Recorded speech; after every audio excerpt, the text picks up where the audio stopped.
হরে কৃষ্ণ ভক্তরা, আজ বলবো ত্রেতা যুগের প্রথম অর্থাৎ শ্রী বিষ্ণুর পঞ্চবাবু অর্থাৎ মন অবতারের কথা।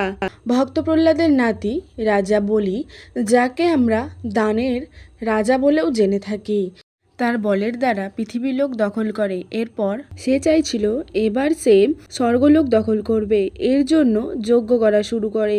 এই দেখে দেবরাজ ইন্দ্র ভয় পেয়ে যায় ও বিষ্ণুর কাছে গিয়ে সব কথা বলে। বিষ্ণু তখন বামন অবতার নেয় ও রাজা বলির কাছে যজ্ঞ চলাকালীন 3 পায়ের সমান জমি দান হিসেবে চায়।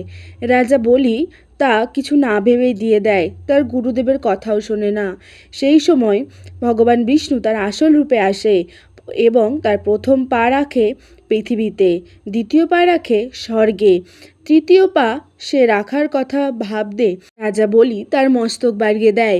ভগবান বিষ্ণু তার মাথার ওপর চরণ রাখতে সে পাতাল লোকে চলে যায়। রাজা বলির এরকম দান ও পবিত্র মনোভাব দেখে ভগবান বিষ্ণু তাকে আশীর্বাদ করে এবং বলে যে আমি তোমার সঙ্গে দেখা করতে আসব।